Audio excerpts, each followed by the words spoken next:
বাংলাদেশে বিনিয়োগ আরো বাড়াতে চীন বিনিয়োগকারীদের প্রতি আহ্বান জানিয়েছেন স্বরাষ্ট্রমন্ত্রী সালাউদ্দিন আহমদ। আজ দুপুরে বাংলাদেশ সচিবালয়ে স্বরাষ্ট্র মন্ত্রণালয়ে তার দফতরে বাংলাদেশে নিযুক্ত চীনের রাষ্ট্রদূত ইয়াও ওয়েন সাক্ষাৎ করতে এলে তিনি এই আহ্বান জানান। স্বরাষ্ট্রমন্ত্রী বলেন, বাংলাদেশ ও চীন দীর্ঘদিনের পরীক্ষিত বন্ধু।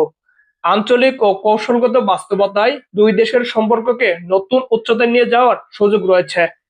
তিনি উল্লেখ করেন, চীন বাংলাদেশের অন্যতম বৃহৎ উন্নয়ন অংশীদার এবং বিভিন্ন মেগা প্রকল্পে গুরুত্বপূর্ণ বিনিয়োগ করেছে। ভবিষ্যতে এ বিনিয়োগ আরো সম্প্রসারণের আহ্বান জানান তিনি। জবাবে রাষ্ট্রদূত ইয়াও ওয়েন বলেন, বাংলাদেশে রাজনৈতিক স্থিতিশীলতা বিরাজ করছে, যা বিনিয়োগের জন্য অনুকূল পরিবেশ তৈরি করেছে। তিনি জানান, বর্তমানে বিভিন্ন খাতে প্রায় 10,000 চীনা নাগরিক কাজ করছেন।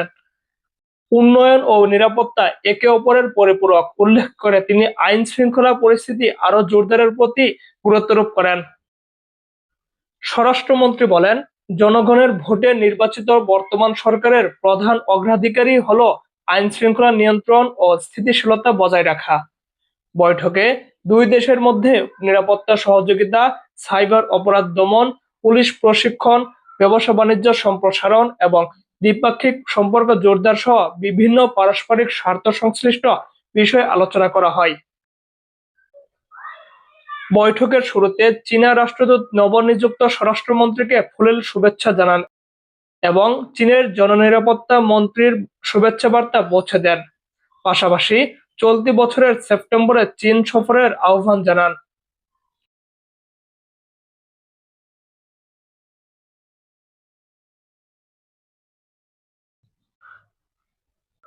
এ সময় স্বরাষ্ট্র মন্ত্রণালয়ের নবনিযুক্ত সিনিয়র সচিব মঞ্জুর মোর্শেদ চৌধুরী সহ মন্ত্রণালয় ও চীনা দূতাবাসের সংশ্লিষ্ট কর্মকর্তারা উপস্থিত ছিলেন। আরমান মুকুল, মেট্রো নিউজ, ঢাকা।